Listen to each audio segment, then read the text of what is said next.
Observem as imagens abaixo e identifique a capacidade física predominante. Muito bem, na primeira imagem nós conseguimos perceber um atleta executando o levantamento de peso. Então é muito simples a gente entender qual que é a capacidade física predominante do levantamento de peso. É a força, né, galera? Muito tranquilo, muito simples. Na segunda imagem nós conseguimos perceber a presença de atletas executando uma corrida. E muito provavelmente essa corrida é uma corrida de velocidade, já que a gente consegue perceber aqui atrás o posicionamento dos blocos de partida. Como é uma corrida de velocidade, obviamente a capacidade física predominante nessa corrida será a velocidade, tá certo? Na terceira imagem nós vemos um atleta fazendo uma parada de mãos na trave de equilíbrio. Obviamente a capacidade física predominante nesse movimento é o equilíbrio, tá certo? Então muito tranquilo, a atividade número 1. Associe a capacidade física ao movimento descrito. Aqui nós temos então 5 capacidades físicas: flexibilidade, força, velocidade, equilíbrio e agilidade. Nós vamos então associar essas capacidades físicas a esses tópicos aqui abaixo. Então vamos começar. Primeiro tópico: um jogador de futsal conduz a bola pela lateral, corta para o centro da quadra e chuta para o gol. Aqui nós estamos nos referindo à capacidade física, à agilidade. Então a letra E. Segundo tópico: um lutador de judô recebe uma rasteira do adversário e quando está quase caindo, consegue se recuperar e manter em pé. Aqui nós estamos nos referindo à capacidade física equilíbrio. Então a letra D. Terceiro tópico: uma ginasta, ao finalizar uma série de solo, congela e faz uma pose final com abertura total das pernas. Estamos nos referindo à capacidade física flexibilidade. Então, letra A. Quarto tópico: um atleta do lançamento do disco faz seu último lançamento e alcança uma distância de 78 metros, vencendo então a competição. Aqui nós vamos estar nos referindo à capacidade física força. Então, a letra B. E por fim, quinto e último tópico: um nadador de 50 metros borboleta espera o sinal de partida, salta na piscina e chega ao outro lado antes de todos os concorrentes. No último tópico, nós estamos nos referindo à capacidade física velocidade. Então, letra C. Extremamente tranquilo, também a atividade número 2. Escolha o nome de 3 esportes que você mais gosta de assistir ou praticar. Descreva o movimento técnico necessário para praticá-los e explique qual é a capacidade física predominante neste movimento, preenchendo o quadro abaixo. Pois bem, galera, vou deixar aqui um padrão de resposta baseado nas 3 modalidades esportivas que eu mais gosto.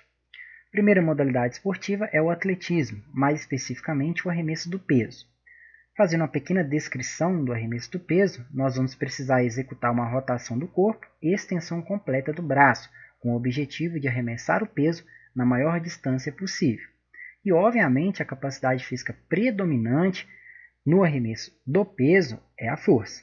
Tranquilo? O segundo esporte que eu escolhi também foi o atletismo, porém agora uma prova de corrida de 100 metros rasos.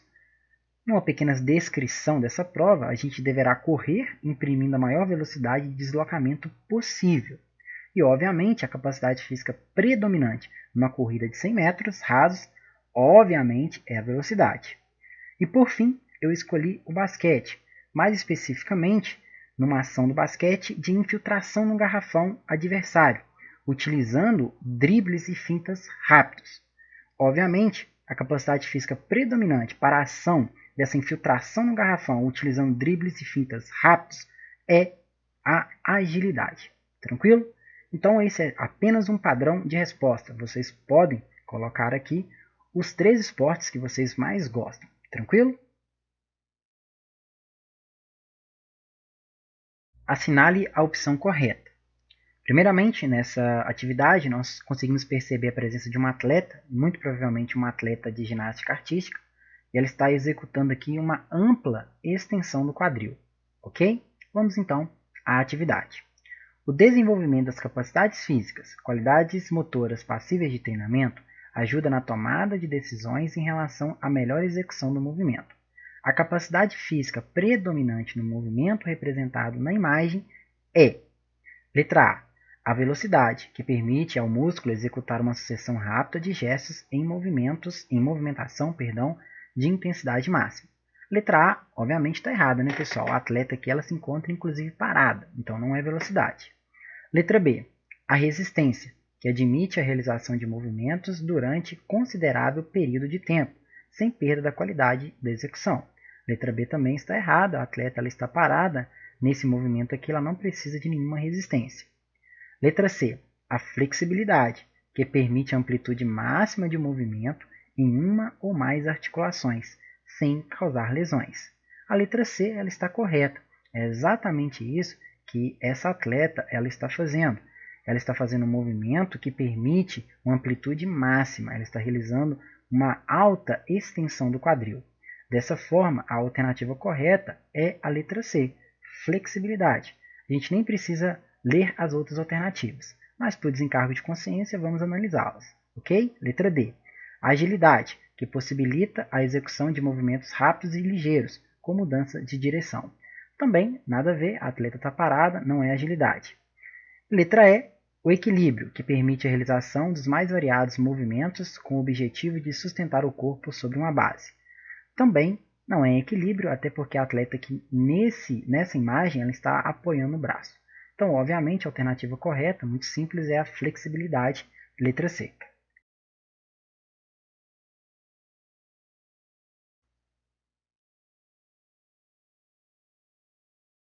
Analise as ações abaixo e classifique-as em EF para exercício físico ou AF para atividade física. Então vamos começar. Lavar o carro é uma atividade física. Andar de patins. Bom, se for andar de patins com cunho esportivo, é um exercício físico. Agora, se for andar de patins para poder ir até o trabalho, por exemplo, é uma atividade física. Como não está descrito aqui, nós vamos deixar como exercício físico mesmo, tá bem? Jogar futebol é um exercício físico.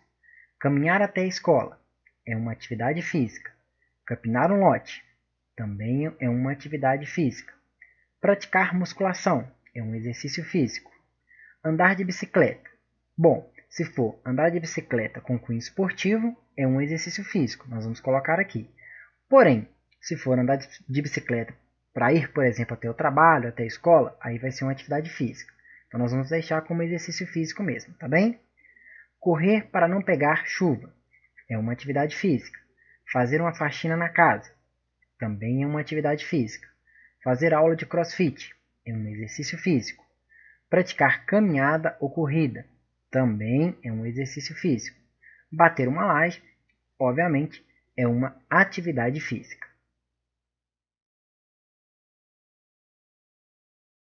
Leia o pequeno texto abaixo e faça as respectivas análises.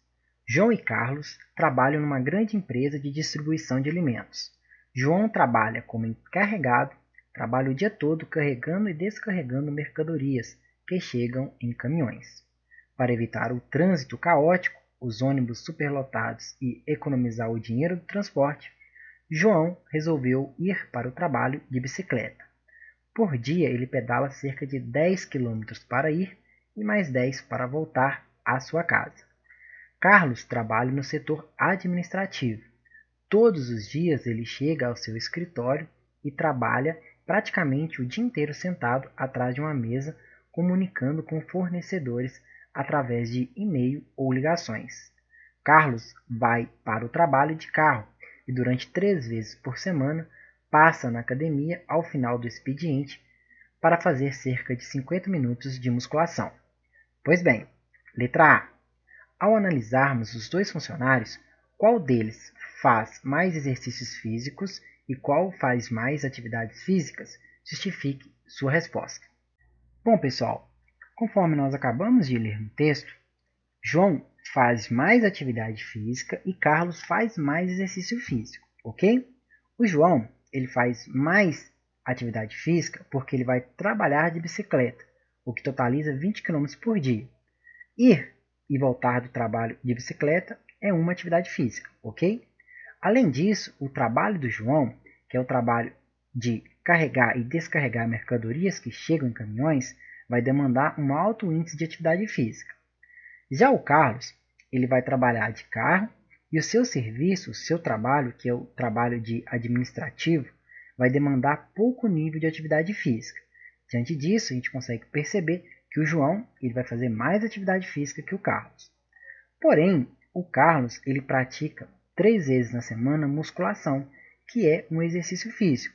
E quando a gente compara o Carlos com o João em relação ao exercício físico, a gente percebe que o João ele não pratica exercício físico nenhum. Dessa forma, o Carlos ele fará, na verdade, né, mais exercício físico em comparação que o João. Beleza? Acho que deu para entender, né? Baseado na rotina diária, qual dos funcionários possivelmente tem um melhor condicionamento físico? Por quê? Pois bem, alunos, possivelmente quem tem o melhor condicionamento físico é o João, porque além de ir e voltar do trabalho todos os dias de bicicleta, o seu serviço, que é o serviço de carregador e descarregador de mercadorias que chegam em caminhões, demanda um alto nível de atividade física. Já Carlos, apesar de realizar musculação 3 vezes na semana, ele vai todos os dias para o trabalho de carro e o seu serviço, que é o serviço no administrativo, demanda um baixo nível de atividade física. Faça uma análise do nível de atividades físicas de cada uma das profissões abaixo, numa escala de 1 a 5, de menor a maior exigência, ou seja, 1 para baixo nível de atividade física e 5 para um alto nível de atividade física. Bom, entre essas profissões, faxineira, jogador de futebol, gari, caixa de supermercado e segurança de banco, quem apresenta o maior nível de atividade física é o jogador de futebol, seguido pelo gari, coletor de lixo, depois a faxineira, depois o segurança de banco e, por fim, o caixa de supermercado. No nosso dia a dia, desenvolvemos atividades que podem ser caracterizadas como exercícios físicos e ou atividades físicas. E você, como anda a sua prática? Descreva as atividades que você faz na sua rotina que podem ser caracterizadas como atividades físicas ou exercícios físicos. Muito bem, alunos. A atividade 4 ela é de cunho pessoal, ela vai depender de cada um de vocês. Eu vou deixar aqui o meu padrão de resposta baseado na minha rotina, ok? Pois bem, minha prática de atividade física e exercício físico anda bem, pelo menos para mim.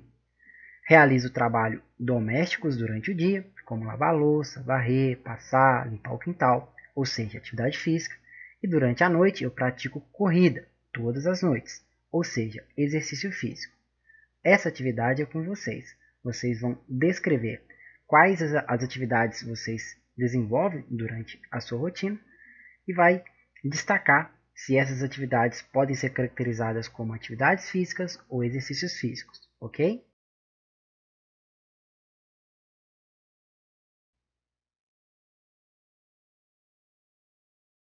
Analise a afirmativa abaixo e assinale a alternativa correta. Um indivíduo que tem uma taxa metabólica basal de 2.500 kcal ingeriu cerca de 3.000 kcal em alimentos diversos durante o dia e gastou outras 1.000 kcal em atividades e exercícios físicos, como lavar carros e jogar futebol. Ao final do dia, podemos afirmar que...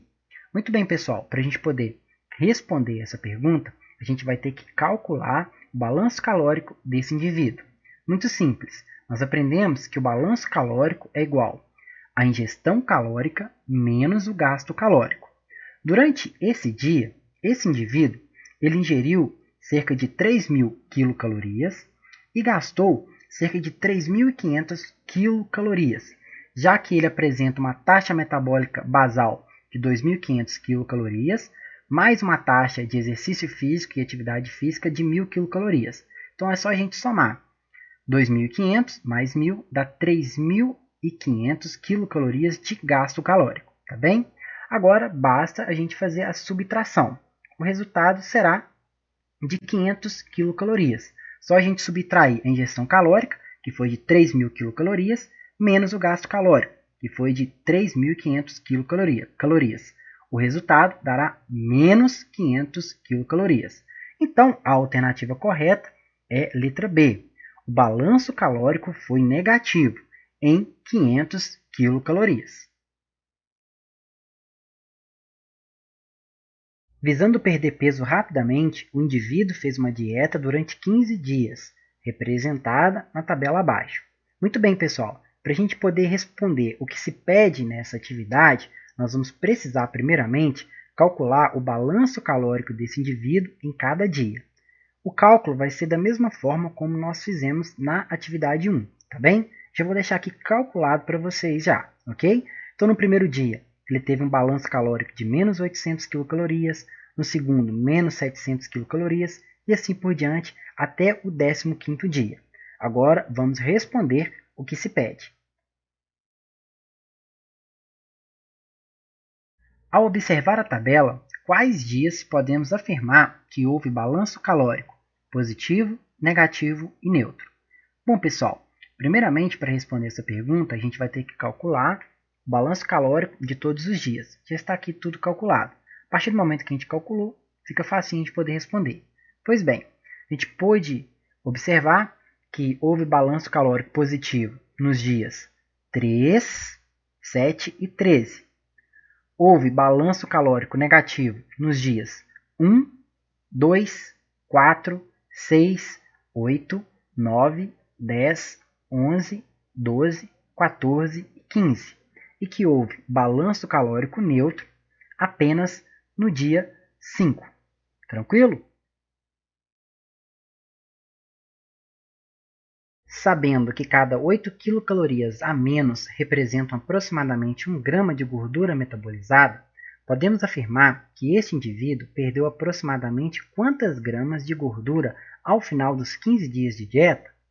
Muito bem, pessoal, para a gente poder responder essa pergunta, primeiramente a gente vai ter que calcular o balanço calórico desse indivíduo durante os 15 dias. Então vamos lá. Primeiramente, nós vamos somar a taxa de metabolismo basal durante os 15 dias, que dará o resultado de 30.000 quilocalorias. Depois, vamos somar a ingestão calórica diária dos 15 dias. O resultado dará 28.300 quilocalorias de ingestão durante esse período de 15 dias. E, por fim, vamos somar o gasto calórico advindo de exercícios físicos e atividades físicas durante os 15 dias. O resultado será de 5.600 quilocalorias, ok? Bom, de posse dessas informações, basta agora a gente calcular o balanço calórico. Nós já sabemos que o balanço calórico é igual à ingestão calórica menos o gasto calórico. A ingestão calórica durante esse período de 15 dias foi de 28.300 quilocalorias, ok? Está aqui. E agora nós vamos subtrair com o gasto calórico. O gasto calórico durante esse período de 15 dias foi de 35.600 quilocalorias.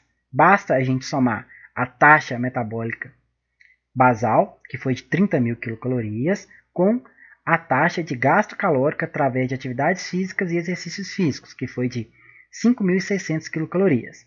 Então, 30.000 mais 5.600 dará 35.600 quilocalorias, ok? Então, agora que nós temos de posse da ingesta calórica e do gasto calórico, basta a gente fazer a subtração. Então, ficará da seguinte maneira: 28.300 quilocalorias, que foi a ingestão calórica, menos 35.600 quilocalorias, que foi o gasto calórico.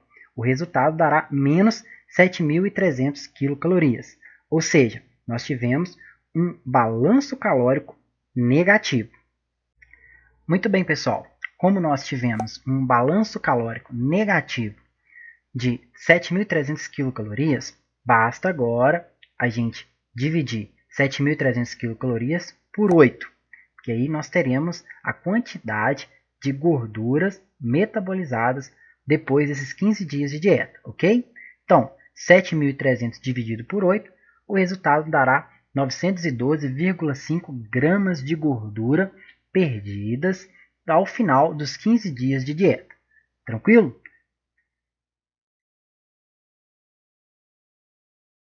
Supondo que a quantidade de peso perdido pelo indivíduo em quilos foi 3 vezes maior que o valor encontrado na resposta da pergunta anterior, é possível afirmar que o cálculo está errado ou que o restante de peso perdido não foi de gordura? Justifique a sua resposta. Muito bem, pessoal, a gente pode afirmar que o que ocorreu foi que o restante de peso perdido não foi de gordura. Quando a gente inicia um programa de restrição alimentar, a gente vai perder muito peso em pouco tempo. E grande parte desse peso vai ser advindo da perda de água. Por exemplo, nas 2 primeiras semanas de um programa de restrição alimentar, a água vai representar cerca de 70% do peso perdido. Conforme a restrição alimentar continua, a perda de água reduz progressivamente, representando apenas cerca de 20% do peso perdido a partir da semana 3. Ou seja, pessoal, a perda de peso foi 3 vezes maior do que o encontrado na resposta anterior, porque esse indivíduo, além de ter perdido gordura, ele perdeu grande quantidade de água corporal. E isso vai refletir, melhor dizendo, lá dentro da balança. Observe a tabela abaixo, onde estão representados alguns dados antropométricos de 4 indivíduos, e assinale V para as proposições verdadeiras e F para as falsas. Muito bem, pessoal, então nós temos 4 indivíduos, sendo 2 homens e 2 mulheres, e aqui nós temos descritos o peso e o percentual de gordura de cada um. Muito bem, afirmativa 1. O indivíduo 1 é o que tem maior quantidade de gordura corporal. Essa primeira afirmativa ela é falsa. Quando a gente vem analisar aqui na tabela, a gente percebe que o indivíduo 1 tem 15% de gordura, já o indivíduo 2 tem 25%. Ou seja, quem tem maior quantidade de gordura corporal é o indivíduo 2. Afirmativa 2. A mulher apresentada como indivíduo 2 é mais magra que a mulher apresentada como indivíduo 4. Pois bem, a mulher indivíduo 2 tem 60 kg e a mulher indivíduo 4 também tem 60 kg. Então, quando a gente analisa apenas o peso, a gente vai perceber que elas têm o mesmo peso. Então, a segunda afirmativa, afirmativa 2, é falsa. Quando a gente analisa o percentual de gordura, a gente percebe que o indivíduo 2 terá mais gordura do que o indivíduo 1. O indivíduo 2 tem 25% de gordura e o indivíduo 2 15% de gordura. Então, mais uma vez, a gente pode compreender que a afirmativa 2 ela é falsa, ok? Afirmativa 3. Os indivíduos 1 e 4 estão dentro da quantidade de gordura ideal. O indivíduo 1, que é um homem, tem 15% de gordura, está dentro da normalidade. O indivíduo 4, que é uma mulher, também tem 15% de gordura, também está dentro de uma normalidade. Então, a afirmativa 3 é verdadeira. Afirmativa 4. O homem apresentado como indivíduo 3 tem mais gordura corporal que o indivíduo 1. Então, o homem 3, indivíduo 3, tem 20% de gordura corporal e o indivíduo 1 tem 15%. Então, a afirmativa 4 também é verdadeira. Afirmativa 5. Há 2 indivíduos acima do percentual de gordura ideal e 2 com percentual ideal. Exatamente isso. Então, nós temos o indivíduo 1 e 4 dentro do percentual ideal, o indivíduo 2 e 3 não está dentro desse percentual de gordura ideal. Então, a afirmativa 5 é verdadeira. Afirmativa 6. Indivíduo 3 tem 16 kg de gordura corporal, enquanto o indivíduo 1 tem 15 kg de gordura. Essa afirmativa também é verdadeira. É só a gente fazer uma regra de 3 bem simples. E a última afirmativa, indivíduos 1 e 4 têm o mesmo percentual de gordura, mas provavelmente o indivíduo 1 vai apresentar ter mais gordura que o 4. Pois bem, o indivíduo 1 pesa 100 kg e o indivíduo 2 pesa 60 kg. Ambos têm 15% de gordura corporal. Então, a gente analisando praticamente, sim, provavelmente o indivíduo 1 ele vai apresentar ter mais gordura que o indivíduo 4, já que ele tem um peso maior. Então, a última afirmativa também é verdadeira.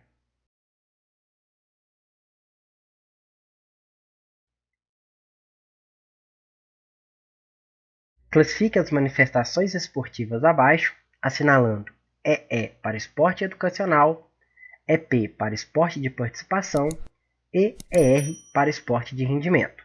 Então vamos aos tópicos. Aula de educação física na escola. É um esporte educacional. Treino preparativo da Seleção Brasileira de Futebol para a Copa do Mundo. É um esporte de rendimento. Pelada de fim de semana. É um esporte de participação. Escola de futebol na quadra da comunidade. Projeto social. É um esporte educacional. Jogo de voleibol entre Brasil e Argentina pela Liga das Nações. É um esporte de rendimento. Copa Itatiaia de futebol amador. É um esporte de participação. Volta Internacional da Pampulha. É um esporte de rendimento. Equipe de futsal escolar. É um esporte educacional. E por fim, torneio interclasse na escola. É um esporte de participação.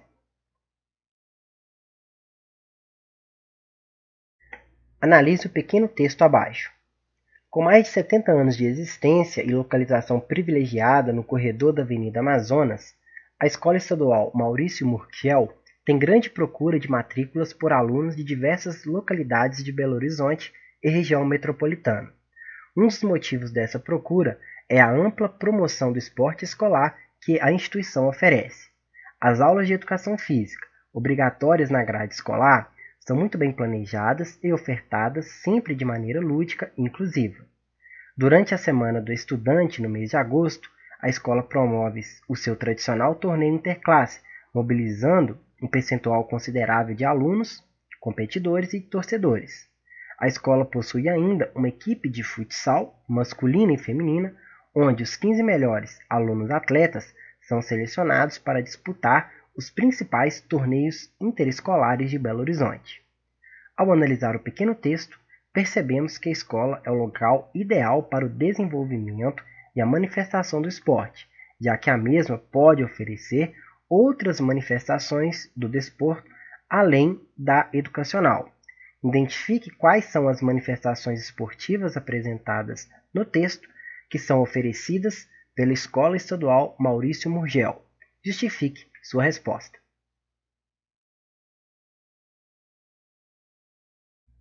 Letra A. Esporte educacional. Pois bem, a escola oferece aulas de educação física muito bem planejadas e ofertadas de maneira lúdica e inclusiva, ou seja, isso caracteriza a manifestação do esporte educacional. Muito simples, a letra A. Letra B. Esporte de participação. Pois bem, durante a Semana do Estudante, no mês de agosto, a escola promove o seu tradicional torneio interclasse, mobilizando um percentual considerável de participantes e torcedores. Isso caracteriza a manifestação de esporte de participação, já que o torneio é aberto para todos e a sua finalidade é contribuir para a integração dos participantes na plenitude da vida social, promover a saúde, o lazer e também a qualidade de vida. Letra C. Esporte de rendimento. A escola apresenta uma equipe de futsal masculina e feminina, onde os 15 melhores alunos atletas são selecionados para disputar os principais torneios interescolares de Belo Horizonte.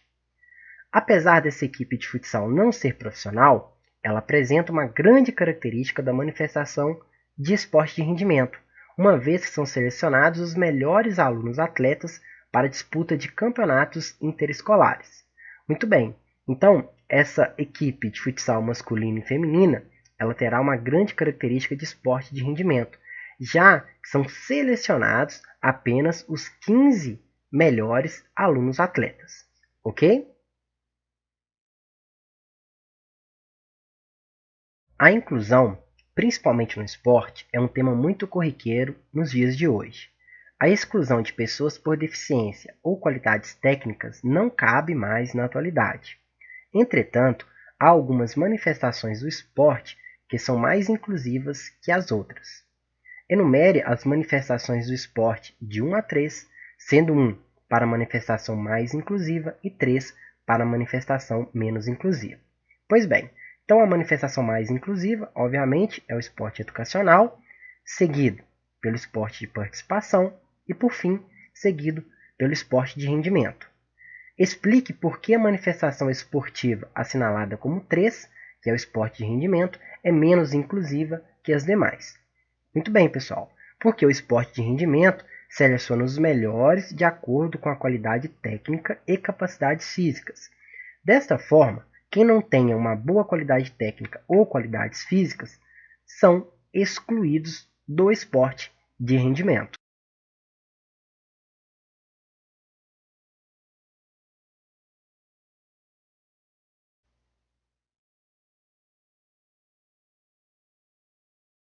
Ao analisar a história do basquete, podemos concluir que esta modalidade foi um esporte criado do zero ou adaptado de outro esporte já existente? Justifique sua resposta.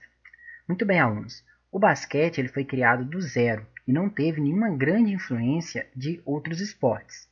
James Naismith, que foi o criador do basquete, ele precisou usar a criatividade para realizar a seguinte missão: criar um esporte sem grandes contatos físicos que pudesse ser realizado em um ambiente fechado. E James cumpriu muito bem essa missão, criando um dos esportes mais populares de todo o mundo.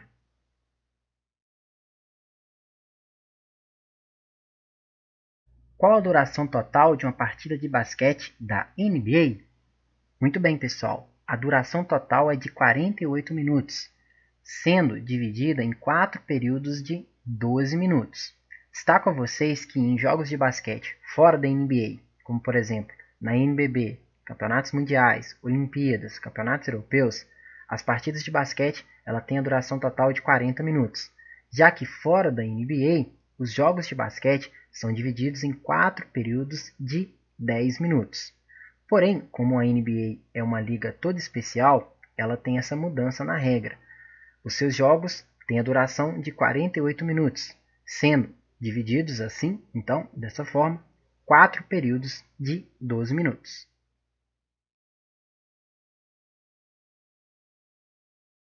Numa partida de basquete entre Brasil e Argentina, acontecem as seguintes situações de jogo, descritas abaixo. Considerando que o árbitro da partida assinalou infração em todos os lances, assinale E para erro e A para acerto das decisões do árbitro. Primeira situação: ao quicar a bola, um jogador da Argentina deixa a mesma tocar em um dos seus pés. Bom, se o árbitro marcou infração nesse lance, ele está errado, já que no basquete, quando a bola ela toca de maneira involuntária nos pés, o jogo segue da mesma maneira. O que não pode ocorrer é um toque voluntário, ou seja, o jogador tocar com os pés na bola por querer. Tudo bem? Segunda situação: ao tentar um arremesso, um jogador do Brasil dá 2 passos segurando a bola antes de arremessá-la na cesta. Se o árbitro marcou uma infração, ele também está errado. No basquete, existe um tipo de arremesso que é chamada bandeja. O atleta, o jogador, ele pode sim dar 2 passos com a bola nas mãos e depois realizar o arremesso. Ok? Terceira situação: um jogador argentino recebe a bola, dá 3 passos quicando a mesma e depois arremessa na cesta. Isso é uma jogada normal. O jogador ele pode receber a bola e dar quantos passos ele quiser, desde que ele esteja quicando a bola, ok? Então, se o árbitro ele marcou nessa situação de infração, ele também está errado. Quarta e última situação: um jogador brasileiro que se encontra dentro da sua área de ataque dá um passe para seu companheiro que se encontra dentro da área de defesa. Então, se o árbitro ele marcou essa infração, ele acertou. Isso é um acerto. A partir do momento que nós estamos na nossa área de ataque, nós não podemos mais voltar com a bola para a área de defesa.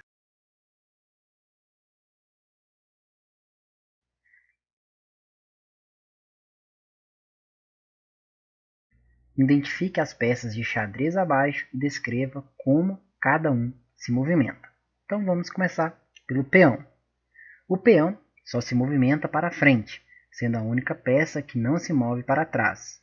No primeiro lance de cada peão, ele pode avançar uma ou 2 casas.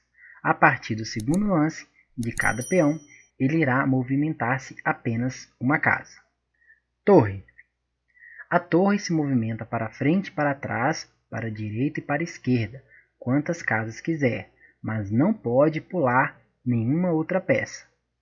Cavalo. O cavalo é a única peça do xadrez que pode pular outras peças. O cavalo tem um movimento especial que parece a letra L. Bispo.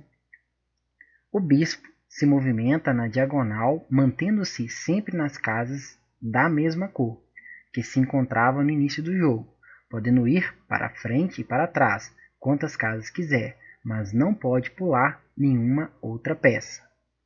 Rainha. A rainha, também conhecida como dama, é a peça mais poderosa do xadrez. Ela pode ir para frente ou para trás, para a direita ou para a esquerda, ou na diagonal, quantas casas quiser, mas não pode pular nenhuma outra peça. E por fim, o rei. O rei movimenta-se apenas uma casa em qualquer direção.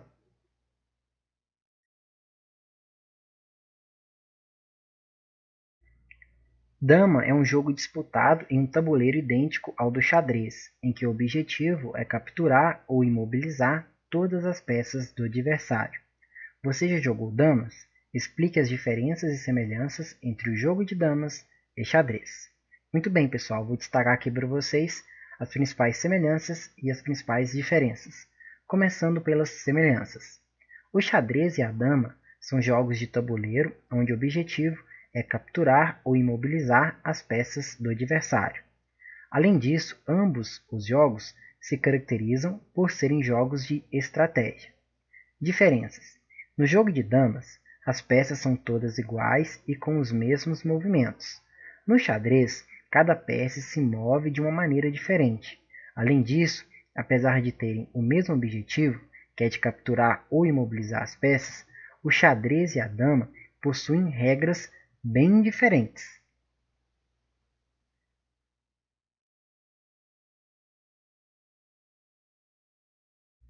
Assinale a alternativa correta em relação às peças do xadrez. Letra A. A rainha é considerada a peça mais valiosa e importante, por fazer tanto os movimentos das torres quanto os movimentos dos bispos, ou seja, na diagonal em linha reta. Bom, pessoal, a letra A está correta. Vamos então analisar as outras para ver se a gente encontra algum erro. Letra B. O cavalo e a torre são as únicas peças que têm a permissão para soltar outras peças durante uma movimentação ou um ataque. Na verdade, pessoal, só o cavalo pode soltar as outras peças. Então a letra B está incorreta. Letra C. Os peões se movimentam apenas uma casa para frente e podem capturar as peças adversárias se movimentando para os lados, esquerdo ou direito. Letra C também está incorreta. Na verdade, os peões, na primeira mexida, eles podem movimentar duas casas, e eles só podem capturar na diagonal. Letra D. Os bispos se movimentam apenas em diagonal e quantas casas quiserem, assim como o rei, que pode se movimentar apenas em diagonal, porém em uma casa por jogada. A letra D também está incorreta. O rei ele pode movimentar em qualquer direção, ok? Então, letra D está errado também. Dessa forma, a alternativa correta é a letra A.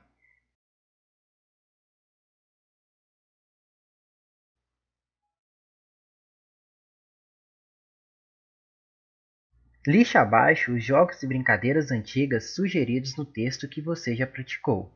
Lixe também algum outro jogo ou brincadeira antiga que você praticou, mas que não aparece no texto. Pois bem, pessoal, a atividade 1 é de cunho pessoal, vai depender de cada um de vocês. Vou deixar aqui um padrão de resposta. Já pratiquei os seguintes jogos e brincadeiras que estão no texto: bola de gude, empinar pipa, peão e passanel. Já pratiquei os seguintes jogos e brincadeiras que não apareceram no texto: taco, carrinho de rolimã, queimada e etc.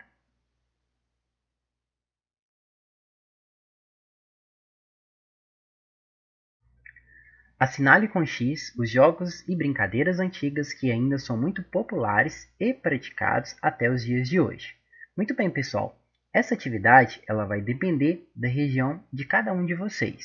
Eu vou elencar aqui os principais jogos e brincadeiras antigas que ainda são muito populares na minha região. Porém, isso pode variar de região para região. Tudo bem? Bom, então, os jogos e brincadeiras antigas ainda bastante populares na minha região são a queimada, a pipa, a amarelinha, o corta-três e a paulistinha.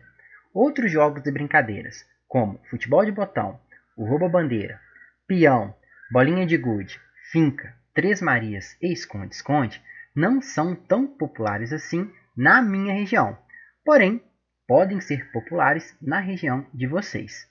Tudo bem?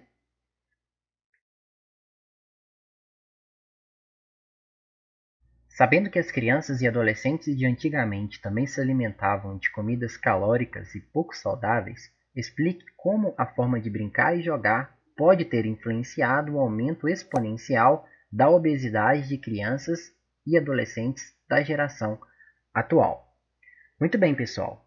No passado, apesar dos jovens e adolescentes apresentarem padrões alimentares errôneos, eles estavam mais envolvidos na prática de vários jogos e brincadeiras que gastavam muito energia.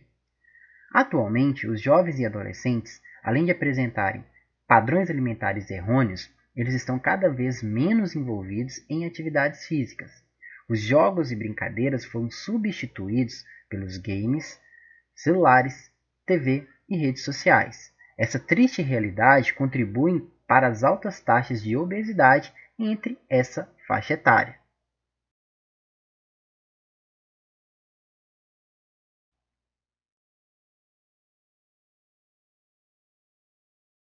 O texto faz uma pequena citação ao inciso 4º do artigo 217 da Constituição Federal.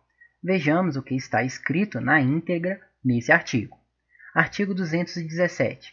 É dever do Estado fomentar práticas esportivas formais e não formais, como direito de cada um. Ao analisar o artigo 217 da Constituição Federal, é possível afirmar que o mesmo está sendo cumprido? Qual é a realidade da fomentação de práticas esportivas na sua comunidade? Cite 3 medidas que você faria, caso pudesse, para melhorar o acesso às práticas esportivas e fazer com que o artigo 217 fosse cumprido. Pois bem, pessoal, essa primeira atividade ela é de cunho pessoal, ela vai depender de cada um de vocês e também vai depender da cidade que cada um de vocês moram. Eu vou deixar aqui um padrão de resposta, obviamente baseado na minha realidade, ou seja, baseado na minha cidade. Pois bem, o artigo 217 não está sendo cumprido. A realidade da fomentação de práticas esportivas na minha comunidade é deprimente. Não há espaço de lazer, as estruturas esportivas estão em péssimo estado, não há investimento algum na educação física escolar e praticamente não existem políticas públicas municipais que fomentem a prática esportiva. Caso eu pudesse, eu iria fazer as 3 seguintes medidas para poder melhorar o acesso às práticas esportivas. Primeira medida, investiria na construção e ampliação de áreas de lazer. Segunda medida, criaria projetos sociais esportivos. E terceira medida, investiria na educação física escolar.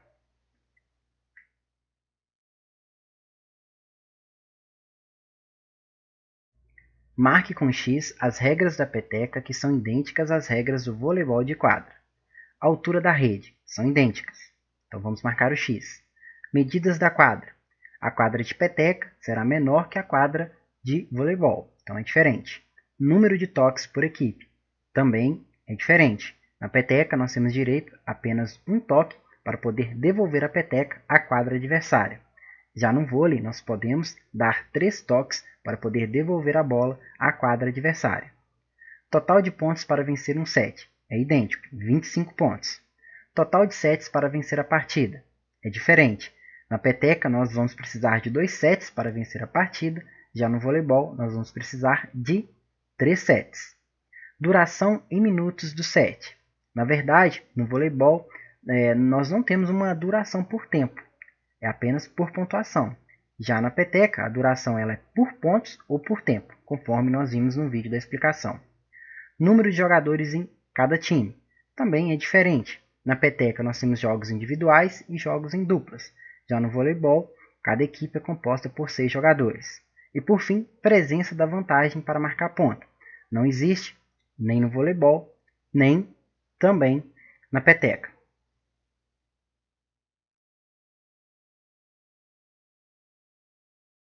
Sobre os aspectos históricos da peteca contidos no texto, é correto afirmar: letra A. Era um esporte praticado pelos índios antes mesmo da colonização e com regras bem semelhantes às regras praticadas hoje em dia. Letra A está incorreta. Naquela época, a peteca ela não tinha regras. Letra B. Fez sua estreia nos Jogos Olímpicos na edição de Antuérpia, Bélgica, em 1920, causando algumas dúvidas sobre as regras oficiais. Letra B também está incorreta. Isso pois a peteca não é um esporte olímpico. Letra C. Se tornou um esporte na década de 1970, com a criação das regras e disputa de campeonatos nos principais clubes sociais de Belo Horizonte.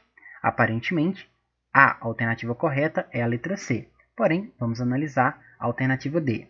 Mesmo com o esforço da Federação Mineira de Peteca e da Confederação Brasileira de Esportes Terrestres, a peteca nunca se popularizou além dos clubes de Belo Horizonte e região metropolitana.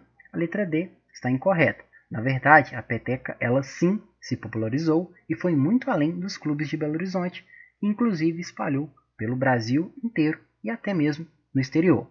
Dessa forma, a alternativa correta é a letra C.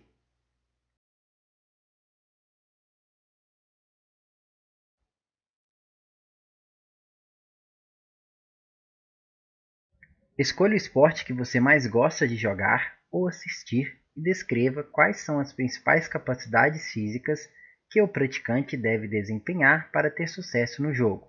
Explique e justifique a sua resposta. Pois bem, pessoal, essa primeira atividade ela vai ser de cunho pessoal, vai depender aí de qual esporte você gosta de assistir ou de jogar. Eu vou deixar aqui o meu padrão de resposta, ok? Pois bem, um esporte que gosto de assistir são as corridas de velocidade no atletismo. Para ter sucesso nessas provas, basicamente os praticantes precisam muito da capacidade física velocidade. Na largada é necessário uma ótima velocidade de reação e após a largada é necessário uma grande velocidade de deslocamento.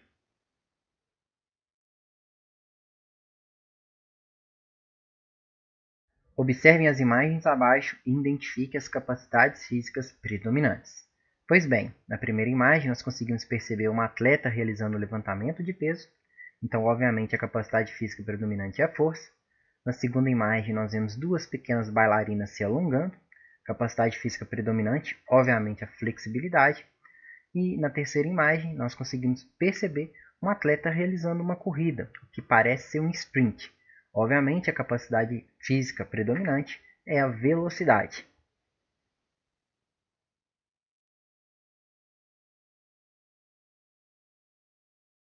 Associe o movimento de cada esporte à sua capacidade física predominante. Então aqui nós temos as 6 principais capacidades físicas: velocidade, flexibilidade, força, resistência, coordenação e agilidade. Eles esqueceram aqui de colocar o equilíbrio. Porém, tudo bem. Vamos então realizar a associação entre essas duas colunas.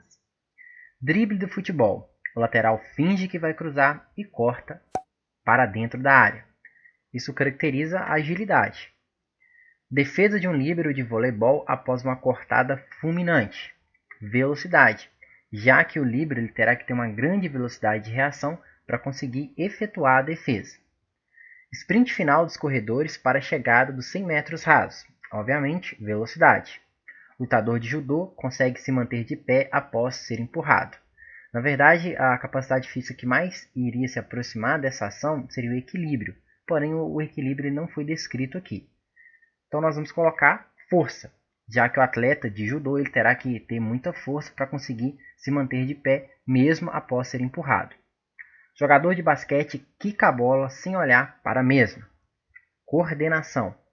Defesa de um goleiro de futebol que se estica para buscar uma bola que vai no ângulo da trave. Flexibilidade.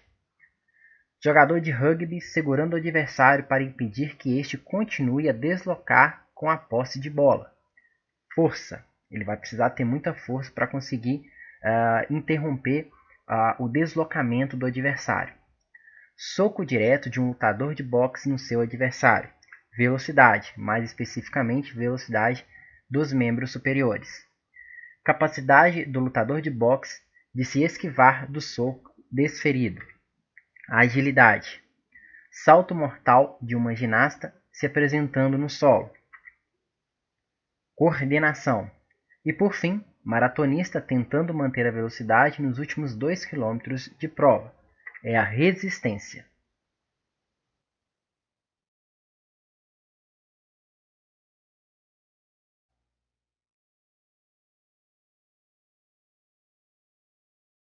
Assinale a alternativa correta que tenha provas de ginástica artística comuns para homens e mulheres. Letra A. Solo e trave de equilíbrio. Pois bem, o solo é uma prova presente tanto em competições masculinas quanto em competições femininas. Porém, a trave de equilíbrio é uma prova exclusiva para as competições femininas. Sendo assim, a letra A está incorreta. Letra C. Barra fixa e barra paralela. Ambas essas provas fazem parte apenas das competições masculinas. Sendo assim, a letra C também está incorreta. Letra D. Barra fixa e barras assimétricas. Pois bem, a barra fixa faz parte apenas das competições masculinas e as barras assimétricas fazem parte apenas das competições femininas. Sendo assim, a letra D também está incorreta. Dessa forma, pessoal, a alternativa correta é a letra B, o solo e o salto sobre a mesa. Ou seja, essas duas provas estão presentes tanto em competições masculinas quanto femininas. Ok?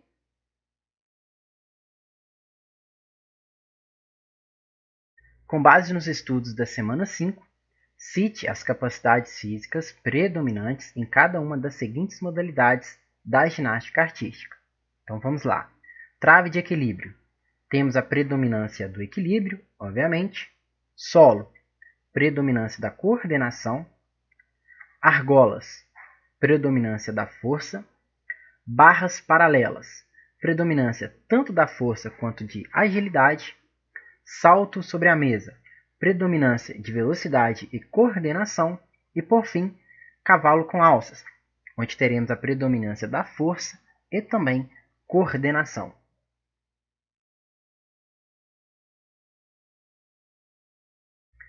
O Brasil tem tradição na ginástica artística? Sim, pessoal, tem muita tradição. Você conhece alguns ginastas brasileiros? Sim, eu conheço, como por exemplo a Daiane dos Santos e a Jade Barbosa. Se sim, cite e descreva a trajetória de pelo menos 2 ginastas brasileiros. Pois bem, começando pela Daiane dos Santos. Daiane Garcia dos Santos é uma ex-ginasta brasileira que competiu em provas de ginástica artística e que tem 9 medalhas de ouro em etapas de Copa do Mundo. Daiane foi a primeira ginasta brasileira, entre homens e mulheres, a conquistar uma medalha de ouro em uma edição de campeonato mundial. Jade Fernandes Barbosa é uma ginasta brasileira que compete em provas de ginástica artística. Jade é integrante da seleção brasileira permanente de ginástica artística feminina e fez parte da equipe nacional que conquistou a inédita 8ª colocação nos Jogos Olímpicos de Pequim em 2008. Ela também foi medalha de bronze no individual geral do Campeonato Mundial de Ginástica Artística em 2007.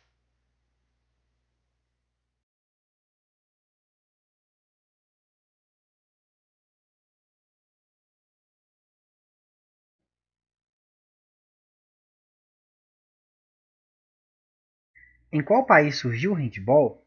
Qual era o objetivo do jogo? Descreva como o mesmo era jogado e quais as diferenças e semelhanças com o handball atual. Pois bem, pessoal, o handball surgiu na Alemanha no ano de 1919. O objetivo principal e inicial era promover uma variação do futebol jogado com as mãos. Inicialmente, as partidas eram disputadas por equipes de 11 jogadores, em campos de grama com dimensões semelhantes às do futebol. As grandes semelhanças do handball antigo para o atual é que ambos são jogados com as mãos e têm o mesmo objetivo, fazer gols. As grandes diferenças são os locais para a prática e o número de jogadores. O handball antigo era praticado num campo gramado com 11 jogadores em cada equipe. Já o handball atual é praticado numa quadra com 7 jogadores em cada equipe.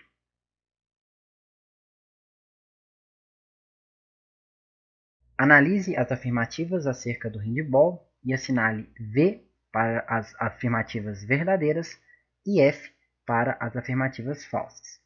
Primeira afirmativa.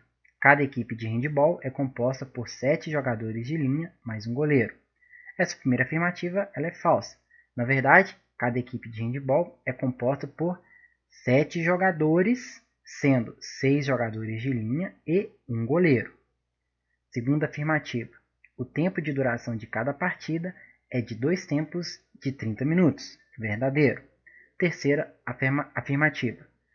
Comete falta o jogador que agarrar, puxar, segurar ou obstruir o adversário. Também é verdadeira. Última afirmativa. Drible, finta, passe e chute são exemplos de fundamentos necessários para praticar o handebol. Drible, finta, passe são exemplos, porém o chute não. O chute no handebol é chamado de arremesso. Dessa forma, essa última afirmativa ela é falsa. Beleza, pessoal?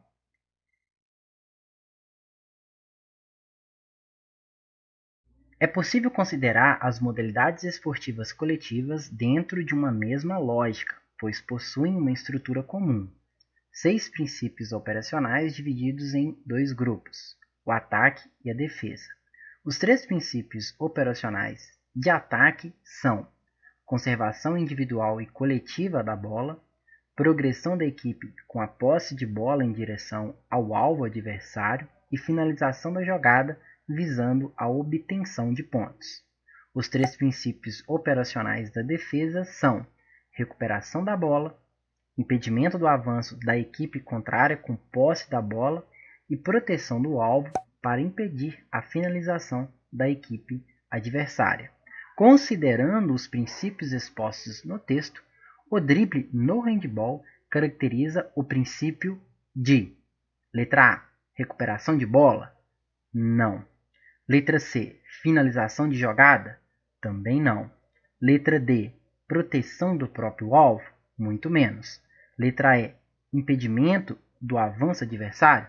Também não. Obviamente, né, pessoal, é a letra B, que é a progressão da equipe na quadra de jogo.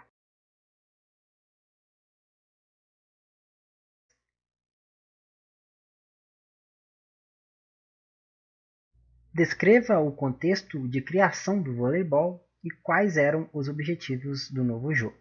Muito bem. O voleibol foi criado nos Estados Unidos em 1895 pelo professor de educação física chamado William Garrett Morgan. Na época, a ideia inicial de Morgan era criar um esporte que tivesse pouco impacto e contato físico entre os adversários, com o intuito de evitar lesões. No início, o voleibol não tinha caráter competitivo. O objetivo era apenas rebater a bola por cima da rede sem deixá-la cair no chão. Com o passar do tempo, o voleibol se evoluiu e se transformou em um dos esportes mais populares do planeta.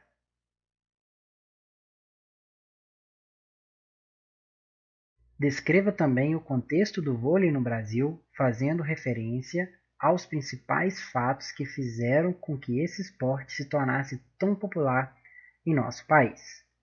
Muito bem, as conquistas internacionais das nossas seleções, as mudanças nas regras, principalmente com a retirada do sistema de vantagem, o espaço ocupado na mídia, o surgimento de novos ídolos e o sucesso em termos de marketing esportivo é que tornaram o voleibol um dos esportes mais praticados pelos brasileiros. Então essas são as principais referências e fatos que fizeram com que o voleibol se transformasse em um esporte tão popular assim no nosso país.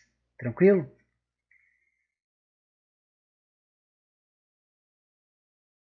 Sobre as regras do voleibol, assinale V para sentenças verdadeiras e F para sentenças falsas. Primeira afirmativa. É possível que um set de um jogo de vôlei termine 30-28 para uma determinada equipe. Sim, verdadeiro. Segunda afirmativa. O mesmo jogador pode dar 2 toques consecutivos na bola, desde que o primeiro toque seja um bloqueio. Sim, também verdadeiro. Terceira afirmativa. Uma equipe deve rodar no sentido horário toda vez que marcar ponto. Não, é falso. Não é toda vez que se marca um ponto no voleibol que a gente roda. A gente vai só rodar no sentido horário quando o saque sai da equipe adversária e a nossa equipe conquista o ponto. Beleza?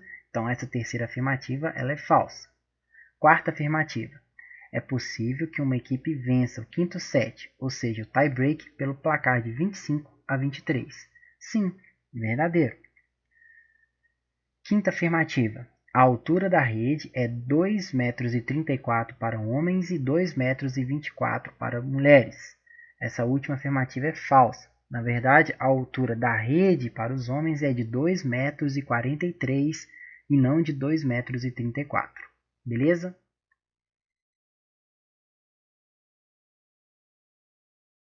O voleibol é um dos esportes mais praticados na atualidade. Está presente nas competições esportivas, nos jogos escolares e na recreação. Nesse esporte, os praticantes utilizam alguns movimentos específicos, como saque, manchete, bloqueio, levantamento, toque, entre outros. Na sequência de imagens, identificam-se os movimentos de. Então aqui nós temos na primeira imagem um atleta preparando para poder sacar. Na segunda imagem temos um atleta realizando uma manchete, fazendo uma defesa. E na terceira imagem nós temos um atacante realizando uma cortada, um ataque e aqui um bloqueio. Que não vai dar para perceber se esse atacante foi bloqueado ou não, porque é uma imagem. Beleza, então vamos analisar as alternativas para a gente poder identificar quais são os movimentos. Letra A. Sacar e colocar a bola em jogo. Sim. Defender a bola. A segunda imagem. Sim. E a terceira, realizar a cortada como forma de ataque. Sim. Obviamente, a alternativa correta aqui é a letra A. A gente nem precisa analisar as outras alternativas.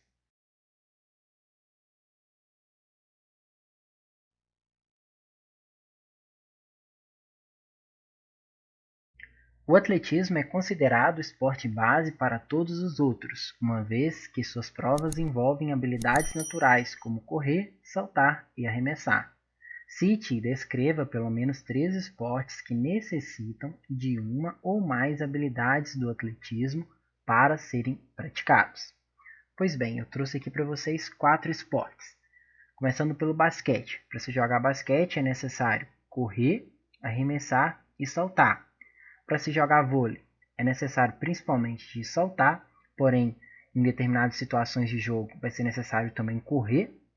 Para se jogar handball é necessário correr, arremessar e saltar. E para se jogar futebol também será necessário correr, arremessar e saltar. Então, em determinados momentos nesses esportes, nós vamos precisar então de utilizar essas habilidades do atletismo, que são habilidades naturais, que é a habilidade de correr, de saltar e de arremessar.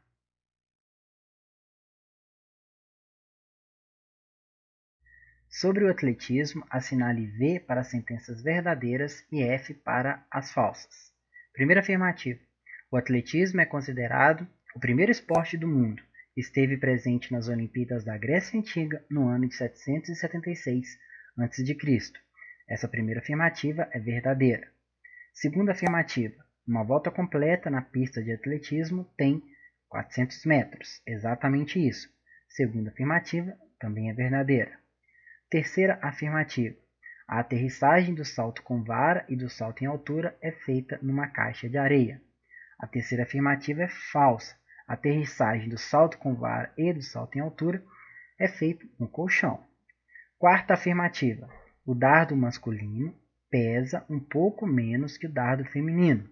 Essa quarta afirmativa é falsa. Na realidade é o contrário. O dardo feminino é que pesa um pouco menos que o dardo masculino. E por fim, temos a quinta e última afirmativa. A prova de 100 metros rasos é a prova mais rápida do atletismo.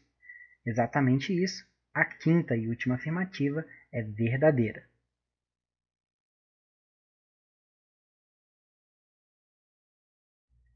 Assinale a alternativa correta em relação às provas do atletismo. Letra A. A prova de 1.500 metros é a distância mais longa das corridas. Letra A está incorreta. A corrida mais longa do atletismo é a maratona, que tem 42 km e 195 metros. Letra B. O salto em altura é mais alto que o salto com vara. Letra B também está incorreta.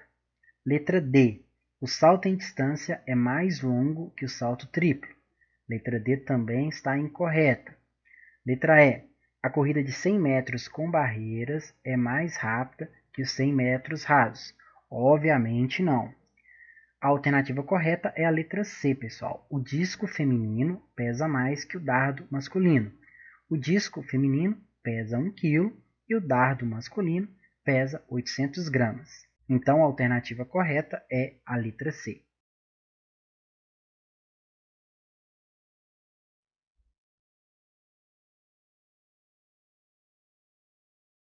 Descreva o processo de acúmulo e perda de gordura corporal, levando em consideração o mecanismo da ingestão e gasto das calorias dos alimentos. Muito simples. Vamos lá. O acúmulo de gordura ocorre quando a pessoa ingere mais nutrientes, ou seja, mais calorias que necessita, ou seja, quando existe um balanço calórico positivo. A perda de gordura ocorre quando a pessoa consegue aumentar o gasto calórico ou diminuir a quantidade de nutrientes, ou seja, diminuir a quantidade de calorias ingeridas. Ou seja, existe então, assim, um balanço calórico negativo.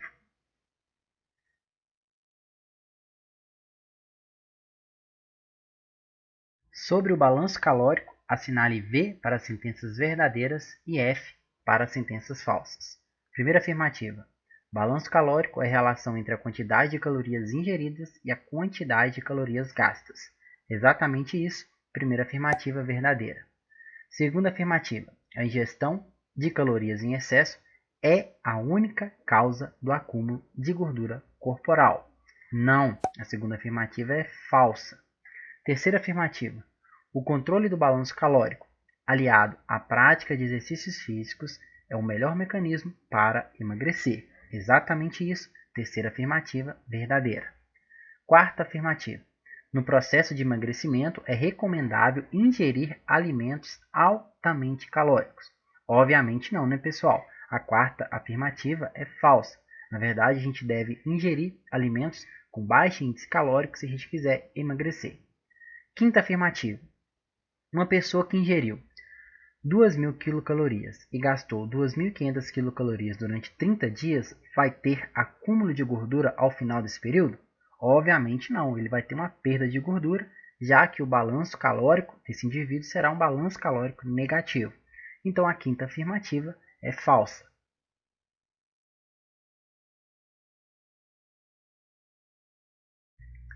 Bom, galera, para a gente poder realizar essa atividade, nós vamos precisar realizar alguns cálculos matemáticos bem simples. Eu tenho aqui no canal uma videoaula explicando o que é balanço calórico e como realizar esses cálculos. Eu vou deixar aqui no card e também na descrição, tá bem? Bora então à atividade 3. A tabela abaixo apresenta o comportamento alimentar e de exercícios físicos de um indivíduo durante 7 dias. Então aqui nós temos uma tabela, na primeira coluna nós temos os dias, primeiro dia até o sétimo dia.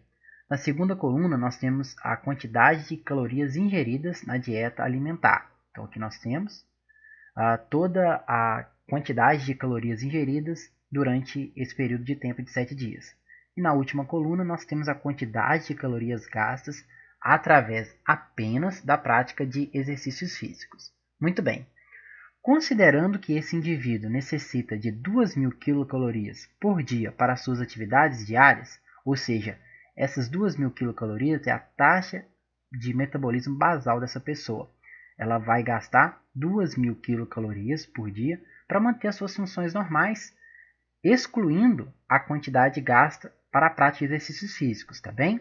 Bom, podemos concluir que ao longo desses 7 dias, o indivíduo em questão. Bom, antes da gente analisar as alternativas, a gente precisa calcular o balanço calórico desse indivíduo. Para realizar o cálculo do balanço calórico é extremamente simples. Basta a gente subtrair a ingestão de calorias pelo gasto de calorias. Bom, aqui na segunda coluna nós temos a quantidade de calorias ingeridas na dieta alimentar durante o período de 7 dias. Então basta a gente somar essa quantidade de calorias ingeridas, que dará 15.300 quilocalorias. Na segunda coluna, nós temos a quantidade de calorias gastas através apenas de exercícios físicos. Porém, a gente deve lembrar que esse indivíduo ele tem uma taxa de metabolismo basal de 2.000 quilocalorias por dia. Então, a gente deve acrescentar, ou seja, somar a taxa de metabolismo basal à quantidade de calorias gastas através dos exercícios físicos. Então, a gente vai somar e o resultado da quantidade de calorias gastas durante o período de tempo de 7 dias será de 16.300 quilocalorias. Isso pois, a gente somou a quantidade de calorias gastas através do exercício, mais a taxa de metabolismo basal durante esse período de tempo de 7 dias. O resultado é 16.300. Muito bem, de posse dessas duas informações, a gente pode calcular o balanço calórico desse indivíduo. Basta a gente subtrair a quantidade de calorias ingeridas pela quantidade de calorias gastas. O resultado dará menos 1.000 quilocalorias, ou seja, a gente vai subtrair 15.300 quilocalorias ingeridas por 16.300 quilocalorias gastas. O resultado dará menos 1.000 quilocalorias, ou seja, esse indivíduo teve um balanço calórico negativo. Ele gastou mais energia do que ingeriu. Agora nós vamos analisar cada uma das alternativas. Logo de início, eu já aponto para vocês que a alternativa correta é a letra C. Porém, eu vou analisar a alternativa com a alternativa para a gente poder aprender. Letra A. O indivíduo teve um balanço calórico positivo, ou seja, ingeriu mais calorias do que gastou. Letra A, obviamente, está errada, já que, como nós acabamos de calcular, o balanço calórico desse indivíduo foi negativo. Ele gastou mais energia do que consumiu. Letra B. Teve balanço calórico neutro, ou seja, ingeriu exatamente a quantidade de calorias que precisava. Também a letra B está incorreta, já que nós acabamos de calcular e vimos que o balanço calórico foi negativo. Letra E. Teve ganho de peso significativo, algo em torno de 1 kg, considerando que a cada 8 calorias ingeridas a mais representa 1 grama de gordura acumulada. A letra E também está incorreta. É impossível esse indivíduo ele ter acumulado gordura, já que seu balanço calórico foi negativo. Ele gastou mais calorias do que ingeriu. Já a letra D ela é bastante interessante. O indivíduo teve perda de peso significativa, algo em torno de 1 kg, considerando que cada 8 calorias gastas representam 1 grama de gordura corporal eliminada. Será que ele perdeu algo em torno de 1 kg mesmo? É muito simples. Como a gente sabe que ele teve um balanço calórico positivo de 1.000 quilocalorias, basta a gente dividir 1.000 por 8. Nós chegamos ao resultado de 125. E esse resultado aqui de 125, a gente vai multiplicar por 1 grama de gordura para ver quanto de gordura esse indivíduo ele perdeu. Se a gente multiplica 125 por 1 grama, o resultado é 125 gramas de gordura perdida, ou seja, não é então 1 kg de gordura perdida. Então a letra D também está incorreta. Obviamente a alternativa correta é a letra C. Esse indivíduo ele teve um balanço calórico negativo, ou seja, ele ingeriu menos calorias do que precisava.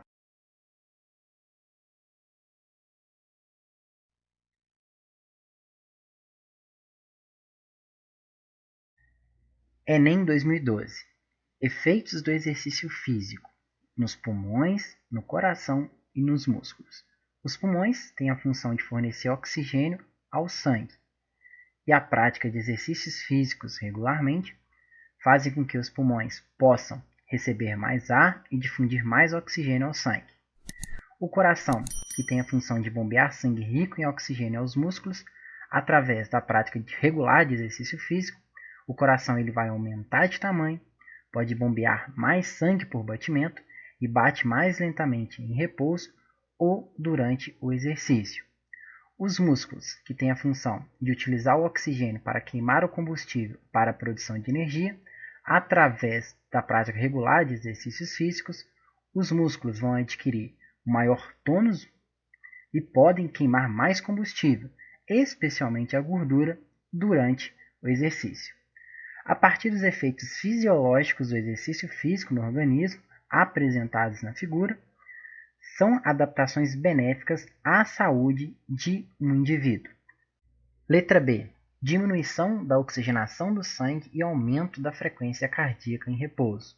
A letra B está incorreta. Na realidade, vai ocorrer ao contrário, que é um aumento da oxigenação do sangue e diminuição da frequência cardíaca. Letra C. Diminuição da frequência cardíaca em repouso e aumento da gordura corporal. Letra C também está incorreta. Na realidade, não vai ocorrer um aumento da gordura corporal. Se a gente praticar exercícios físicos de forma regular, a tendência que temos é de diminuir a gordura corporal e não aumentar. Letra D. Diminuição do tônus muscular e aumento do percentual de gordura corporal. Letra D também está incorreta. Na realidade, nós teremos um aumento do tônus muscular e diminuição do percentual de gordura corporal. Letra E. Diminuição da gordura corporal e aumento da frequência cardíaca em repouso. Na realidade, nós teremos uma diminuição da frequência cardíaca em repouso e não um aumento. Então, dessa forma, a letra E está incorreta.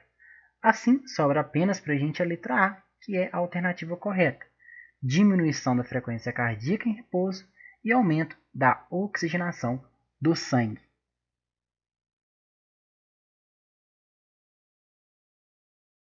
A perda de massa muscular é comum com a idade, porém é na faixa dos 60 anos que ela se torna clinicamente perceptível e suas consequências começam a incomodar no dia a dia, quando simples atos de subir escadas ou ir à padaria se tornam sacrifícios.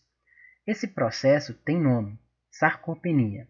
Essa condição ocasiona a perda da força e qualidade dos músculos e tem um impacto significativo na saúde. A sarcopenia é inerente ao envelhecimento, mas seu quadro e consequentes danos podem ser retardados com a prática de exercícios físicos, cujos resultados mais rápidos são alcançados a prática de musculação, pessoal. Então a alternativa correta é a letra C.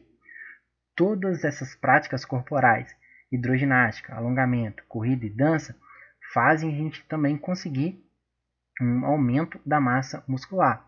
Porém, nada vai ser mais rápido do que a prática da musculação, tá bem?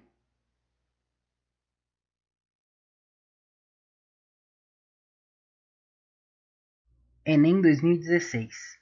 A educação física ensinada a jovens do ensino médio deve garantir o acúmulo cultural no que tange à oportunização de vivência das práticas corporais, a compreensão do papel do corpo no mundo da produção, no que tange ao controle sobre o próprio esforço e do direito ao repouso e ao lazer, a iniciativa pessoal nas articulações coletivas relativas às práticas corporais comunitárias, a iniciativa pessoal para criar, planejar ou buscar orientação para suas próprias práticas corporais, a intervenção política sobre as iniciativas públicas de esporte e de lazer.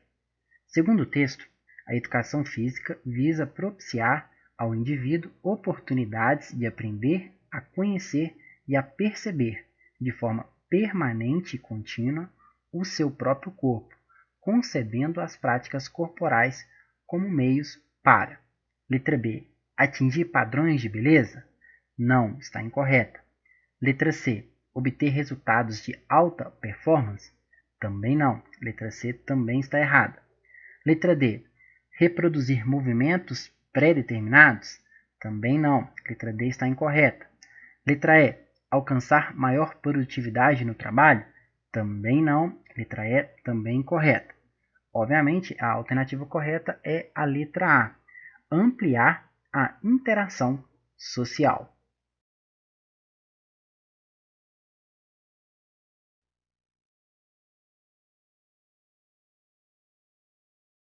Explique por que a capoeira tem elementos da música e da dança em sua prática. Tais elementos tornam essa luta menos eficaz que as outras? Justifique sua resposta. Muito bem, pessoal. A origem da capoeira remonta aos tempos da escravidão. Os negros utilizavam a capoeira como forma de luta e de resistência. Porém, para não despertarem suspeitas, os escravos adaptaram os movimentos da luta aos cantos da África, fazendo tudo parecer uma dança. A capoeira foi ficando do jeitinho que ela é hoje, gingada. Esses elementos não a faz menos eficaz que as outras. Pelo contrário, a música e a dança a transformam numa luta única, totalmente diferente de todas as outras.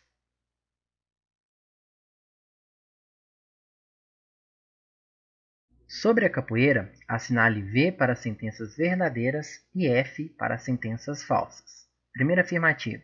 É uma dança de origem africana, região da qual vieram a maioria dos escravos no período colonial. Exatamente isso, é verdadeiro a primeira afirmativa. A capoeira pode ser considerada tanto uma dança quanto uma luta. Segunda afirmativa. Há presença de musicalidade com instrumentos como o pandeiro, o berimbau e o atabaque. Segunda afirmativa também é verdadeira. Terceira afirmativa. Durante o início do período republicano, a capoeira chegou a ser marginalizada e até proibida. Conforme nós vimos no texto, essa afirmativa também é verdadeira. Quarta afirmativa. A partir de 1930, a capoeira deixa de ser considerada crime e eleva ao patamar de patrimônio cultural brasileiro. Essa quarta e última afirmativa também é verdadeira.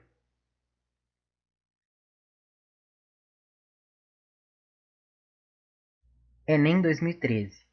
A recuperação da herança cultural africana deve levar em conta o que é próprio do processo cultural, seu movimento, pluralidade e complexidade.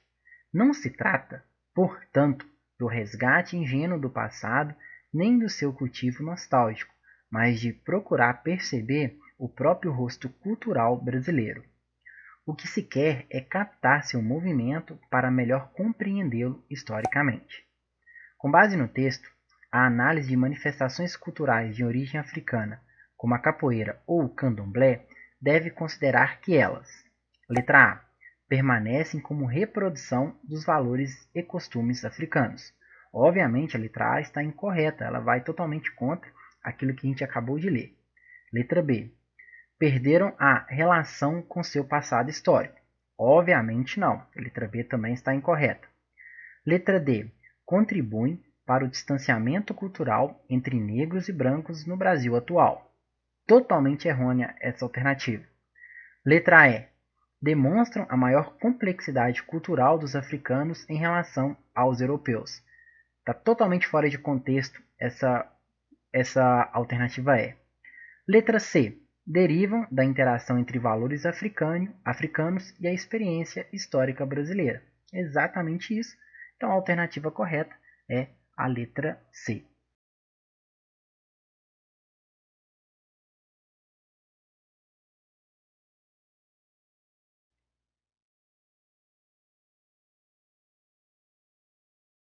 Descreva a origem do futebol no Brasil, como e quando o esporte chegou, como e por que se tornou o esporte mais popular e mais praticado em nosso país.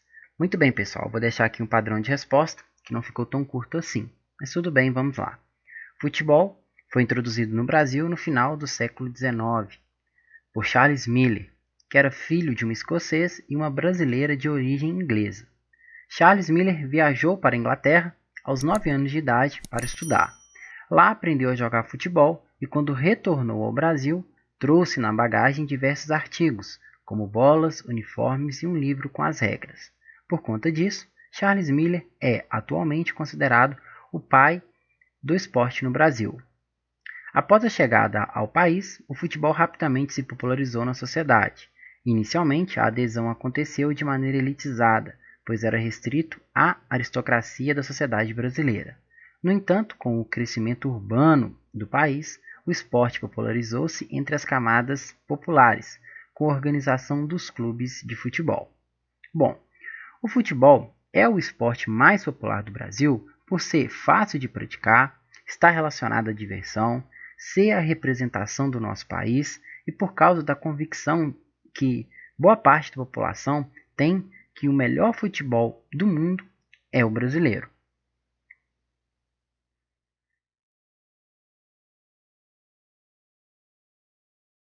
Assinalize V para sentenças verdadeiras e F para sentenças falsas. Letra A. O futebol foi desenvolvido pelos ingleses em parceria com os alemães. A letra A é falsa, na verdade, foi apenas os ingleses que desenvolveram o futebol. Letra B. Os cartões vermelhos e amarelos são usados desde a primeira Copa do Mundo para expulsar e advertir os jogadores.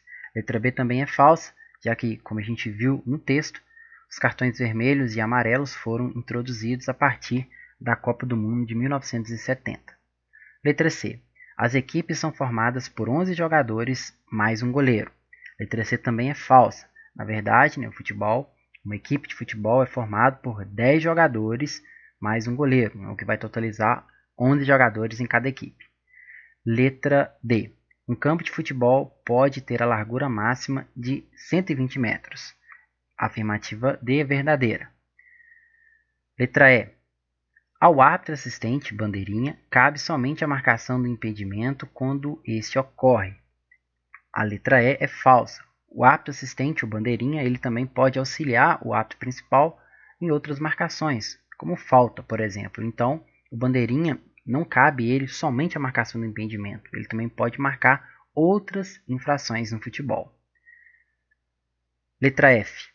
Os números nas camisas são opcionais e ajudam muito os árbitros e locutores a identificarem os jogadores. A letra F é falsa. Os números eles não são opcionais, eles são obrigatórios.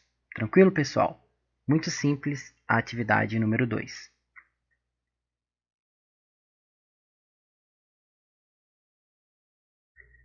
A regra é clara.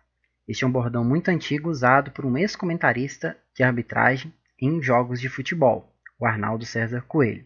Você acha mesmo a regra do futebol clara? Bom, assinalize a alternativa correta em relação às afirmações das regras do esporte. Letra A.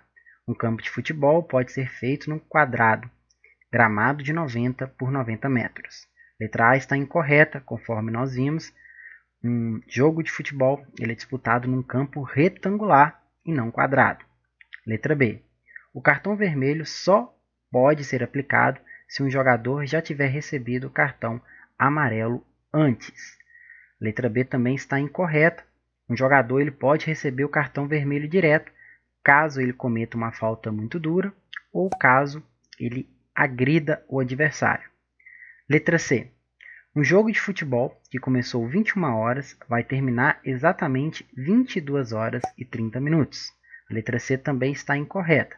Como a gente sabe, um jogo de futebol tem a duração de 2 tempos de 45 minutos mais 15 minutos de intervalo. Isso vai corresponder a 1 hora e 45 minutos. E como aqui na alternativa falou que esse jogo que começou 21 horas irá terminar exatamente 22 horas e 30 minutos, ou seja, 1 hora e meia depois, então está incorreto, né? Já que uma partida de futebol ela vai ter aí 1 hora e 45 minutos de duração, ok? Letra D. Os jogadores não são obrigados a usar camisas com numerações diferentes. A letra D também está incorreta. Letra E. Toda falta dentro da área deve ser assinalado um pênalti. Exatamente isso. A alternativa correta é a letra E. Toda falta que a gente tem dentro da área terá que ser assinalado um pênalti, que é a penalidade máxima no futebol.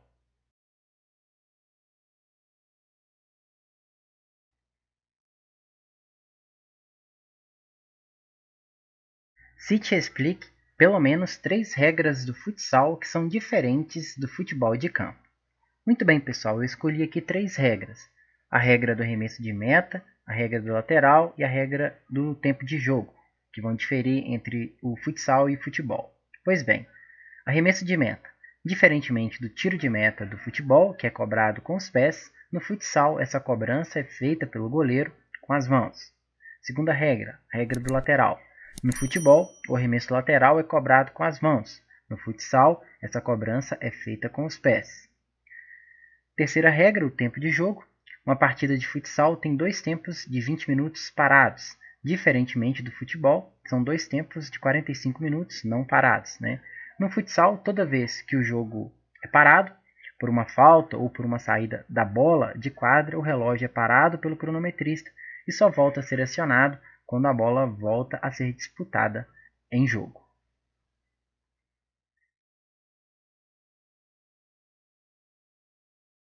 Numere a segunda coluna de acordo com o fundamento do futsal retratado na primeira. Forma de tocar a bola para um companheiro mais bem posicionado.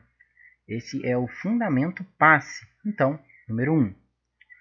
Forma de carregar a bola por toda a extensão da quadra. Esse é o fundamento condução, então, número 4. Forma de finalizar a jogada tentando marcar o gol.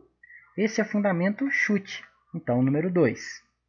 Forma de se livrar do adversário sem a posse de bola. Esse é o fundamento finta, então, número 3.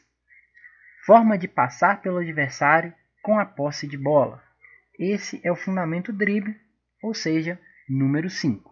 Então essa é a atividade número 2, muito simples, muito tranquila.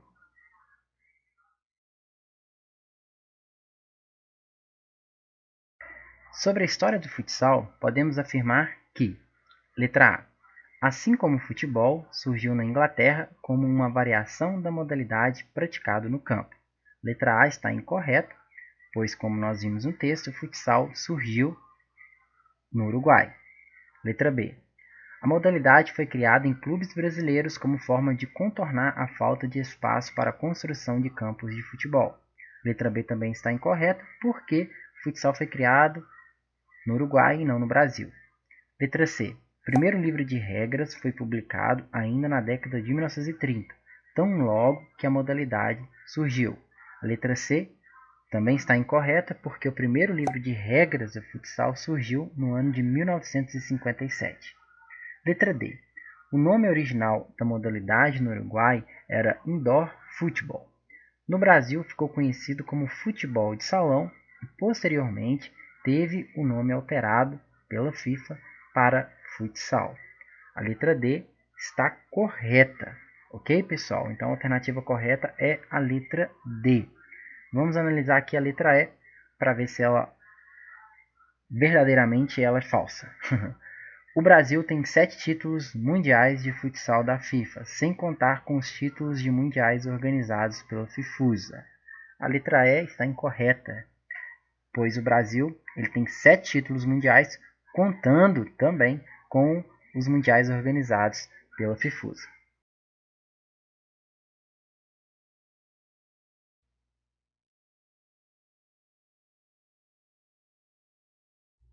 O hóquei na grama está presente nos Jogos Olímpicos desde 1908. O hóquei no gelo fez sua estreia nas Olimpíadas de 1920, despertando nos organizadores a criar uma versão de Jogos Olímpicos para esportes de gelo e neve. Assim, as Olimpíadas foram divididas a partir de 1924 em Olimpíadas de Verão e Olimpíadas de Inverno. Cite e explique as principais semelhanças e diferenças entre essas duas versões principais do hóquei. Bom, muito simples. O hóquei no gelo é praticado em uma pista de gelo. Cada equipe tem 6 jogadores. Os jogadores utilizam uma espécie de patins especial. Uma partida tem 3 tempos de 20 minutos. O hóquei na grama é disputada em um campo gramado. Cada equipe tem 11 jogadores. Ao invés de usar patins, os atletas utilizam chuteiras. Uma partida tem 2 tempos de 35 minutos. A semelhança entre os dois fica por conta de terem o mesmo objetivo, que é de marcar gols.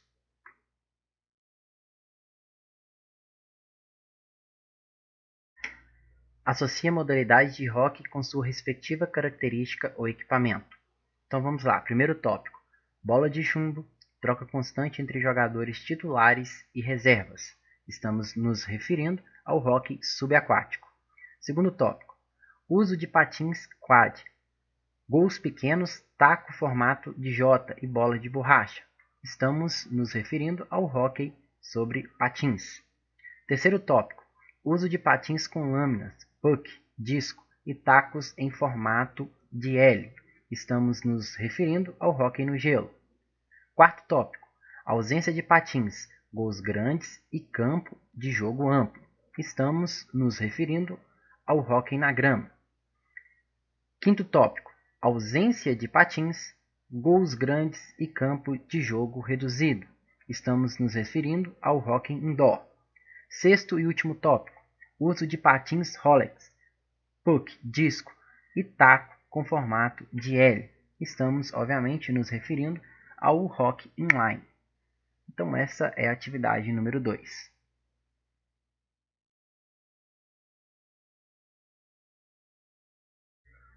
O jogo é disputado em 2 tempos de 35 minutos por 2 equipes com 11 jogadores cada. Vence quem conseguir fazer o maior número de gols possíveis. Para marcar gol, é necessário que o toque final para o gol seja feito dentro da área de ataque. Ao ler esse trecho, podemos concluir que a modalidade descrita é, obviamente, né, pessoal? Letra D, hóquei sobre a grama.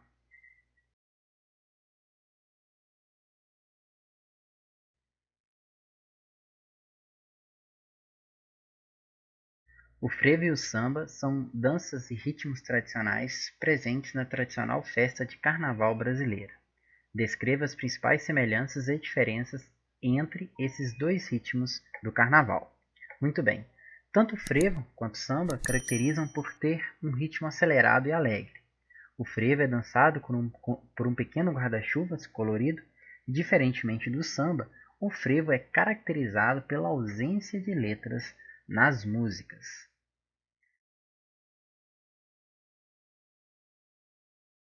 Associe a dança típica às suas respectivas características. Então aqui nós temos as 5 principais danças típicas brasileiras: o bumba meu boi, a quadrilha, o samba, o paião e o frevo. Nós vamos então associar de acordo com as características de cada um. Primeiro tópico: representação teatral de morte e renascimento de um animal. Estamos nos referindo ao bumba meu boi. Segundo tópico: roupas coloridas, ritmo intenso, uso de uma sombrinha como acessório. Estamos nos referindo ao frevo. Terceiro tópico: uso de pandeiros, tambores e outros instrumentos de percussão. Obviamente, estamos nos referindo ao samba. Quarto tópico: vestimentas com remendos, dança típico das festas juninas. Obviamente, estamos nos referindo à quadrilha. Quinto e último tópico: dança típica do Nordeste brasileiro que inspirou a criação do forró. Obviamente, estamos nos referindo do baião. Então, assim ficou numerado 1, 5, 3, 2 e 4.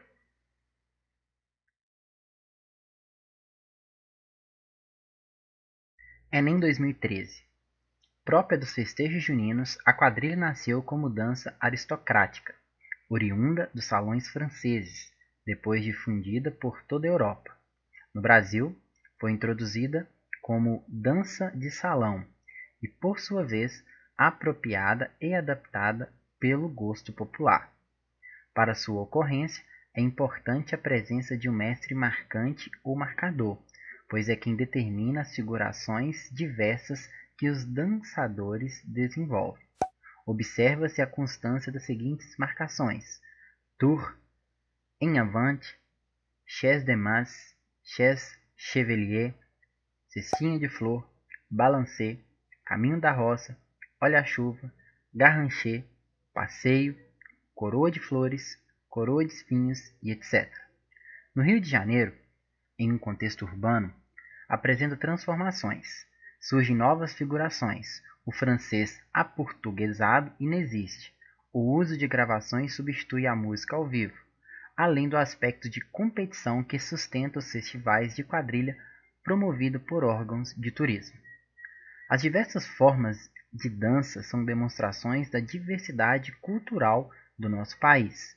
Entre elas, a quadrilha é considerada uma dança folclórica por: letra A, possuir como característica principal os atributos divinos e religiosos e, por isso, identificar uma região? Não, né, pessoal? Está incorreto. Letra C, apresentar cunho artístico e técnicas apuradas, sendo também considerada dança espetáculo. Não mesmo, né? A quadrilha ela não tem técnicas apuradas e não é considerada uma dança de espetáculo. Letra D, necessitar de vestuário específico para sua prática, o qual define o seu país de origem. Também não. Letra E, acontecer em salões e festas e ser influenciada por diversos gêneros musicais. Também não, a quadrilha ela não é influenciada por diversos gêneros musicais, apesar de que hoje nós temos dentro das quadrilhas, principalmente dentro das escolas, né, o acréscimo de outros gêneros musicais, mas a essência mesmo da quadrilha é o forró. Bom, então obviamente a alternativa correta é a letra B, a que sobra. Vamos analisar ela. Abordar as tradições e costumes de determinados povos ou regiões distintas de uma mesma nação. É exatamente isso. Então, A quadrilha ela é considerada uma dança folclórica justamente porque ela aborda as tradições e costumes de determinados povos de regiões distintas. Então a quadrilha que nós temos lá no Nordeste vai ser diferente da quadrilha que a gente tem aqui em Minas Gerais, por exemplo. E a quadrilha que a gente tem lá no Rio Grande do Sul também vai ser bastante diferente da nossa região, ok? Então a alternativa correta é a letra B.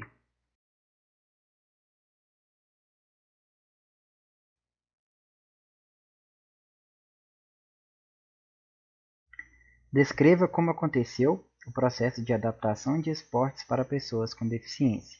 Qual era o contexto histórico e como os jogos evoluíram até chegar a este mega evento dos Jogos Paralímpicos. Muito bem, pessoal. O esporte adaptado surgiu logo após a Segunda Guerra Mundial, como forma de reabilitar e inserir socialmente os soldados feridos no campo de batalha. Em 1944, por meio de um convite do governo britânico, o neurologista e neurocirurgião alemão Ludwig Guttmann, que escapara da perseguição aos judeus na Alemanha nazista, inaugurou um centro de traumas medulares dentro do hospital de Stoke-Mandeville. É nesse ponto da história que o desenvolvimento e fomento do esporte paralímpico ganharia força. Em 1948, Guttmann decidiu organizar competições esportivas envolvendo os pacientes. Eram os primeiros jogos para atletas com deficiência. No mesmo ano, no dia da cerimônia de abertura dos Jogos Olímpicos de Londres, os Jogos de Mandeville-Stoke foram lançados. Participaram 16 atletas veteranos de guerra, 14 homens e 2 mulheres. 4 anos depois, atletas dos Países Baixos juntaram-se aos Jogos, e assim o evento internacional, hoje conhecido como Paralimpíada, nasceu.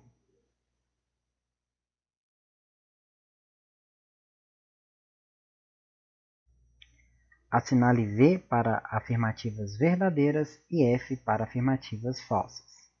O basquete em cadeira de rodas é um esporte exclusivo para cadeirantes e deficientes visuais. A primeira afirmativa é falsa. O basquete é apenas para cadeirantes. Tá, pessoal? Não existe basquete para deficientes visuais, não. Segunda afirmativa. Futebol de 5 é uma adaptação para deficientes visuais, enquanto futebol de 7 é adaptado para pessoas com paralisia cerebral. Segunda afirmativa é verdadeira. No vôlei sentado, as medidas da bola, dimensões da quadra e altura da rede são as mesmas do vôlei convencional. Terceira afirmativa é falsa. As dimensões e a altura da rede são diferentes do vôlei convencional para o vôlei paralímpico, ok? O atletismo e a natação paralímpica incluem praticamente todas as deficiências físicas, visuais, auditivas e até cognitivas. Quarta afirmativa é verdadeira.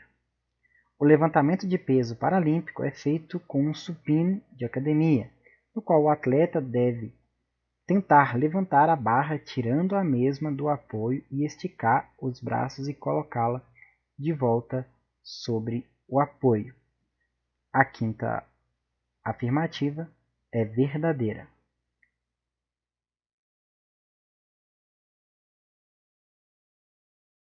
Assinale a modalidade esportiva paralímpica em que não temos um esporte convencional adaptado para pessoas com deficiência, e sim um esporte criado especificamente para atender uma determinada deficiência. Muito bem, pessoal, a alternativa correta é a letra B, o goalball. O goalball é uma modalidade esportiva que foi criada especificamente para pessoas com deficiência visual. Os outros esportes citados nessa atividade são esportes convencionais que foram adaptados para pessoas com deficiência. Porém, o goalball não, ele não foi adaptado. Ele foi criado especificamente para poder atender as pessoas com deficiência visual. Então, alternativa correta, letra B.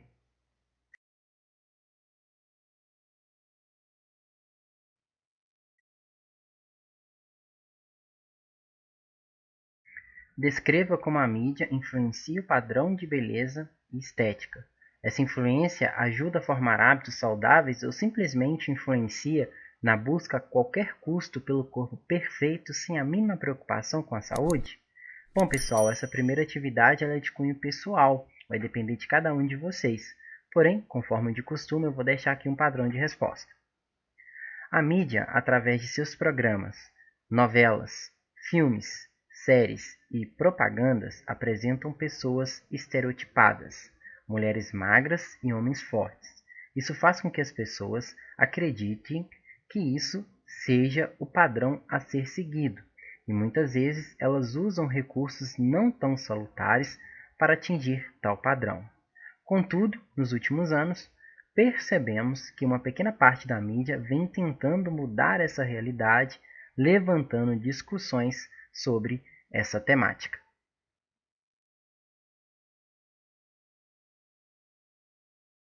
Assinale S para atitudes que têm predominância da saúde e E para práticas que têm a predominância da estética. Então vamos lá. Cirurgia plástica, estética. Alimentação orgânica, saúde. Corrida e caminhada, saúde. Suplementação alimentar, saúde. Drenagem linfática, estética. Meditação, saúde. Muito simples e tranquilo a atividade número 2.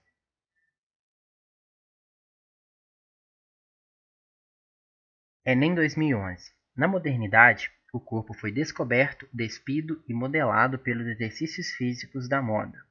Novos espaços e práticas esportivas e de ginástica passaram a convocar as pessoas a modelarem seus corpos. Multiplicaram-se as academias de ginástica, as salas de musculação e o número de pessoas correndo pelas ruas.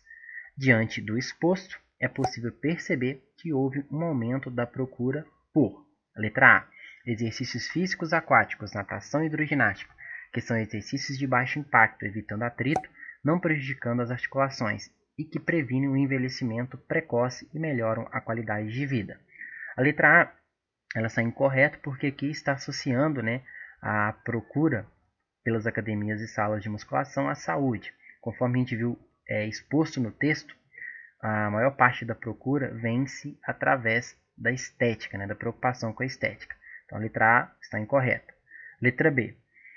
Mecanismos que permitem combinar alimentação e exercícios físicos que permitem a aquisição e manutenção de níveis adequados de saúde sem a preocupação com os padrões de beleza instituídos socialmente. A letra B também está incorreta porque vem falando de saúde e não de estética. Letra C. Programas saudáveis de emagrecimento, que evitam os prejuízos causados na regulação metabólica, função imunológica, integridade óssea e manutenção da capacidade funcional ao longo do envelhecimento. Letra C também está incorreta porque vem falando da saúde também, maior preocupação com a saúde em detrimento com a estética, então está incorreta. Letra D. Exercícios de relaxamento, reeducação postural e alongamentos que permitem o melhor funcionamento do organismo como um todo, bem como a dieta alimentar e hábitos saudáveis com base em produtos naturais. Letra D vai se encaixar no mesmo padrão das alternativas anteriores. Letra E. Dietas que preconizam ingestão excessiva ou restritiva de um ou mais macronutrientes, carboidratos, gorduras e proteínas, bem como exercícios que permitem um aumento da massa muscular e ou modelar o corpo. Então, obviamente, a alternativa correta é a letra E. Então, diante do exposto no texto, foi possível perceber que a gente teve um aumento na procura por academias de ginástica e salas de musculação, justamente por essa questão das pessoas quererem modelar os seus corpos, ou seja, totalmente relacionado à parte estética.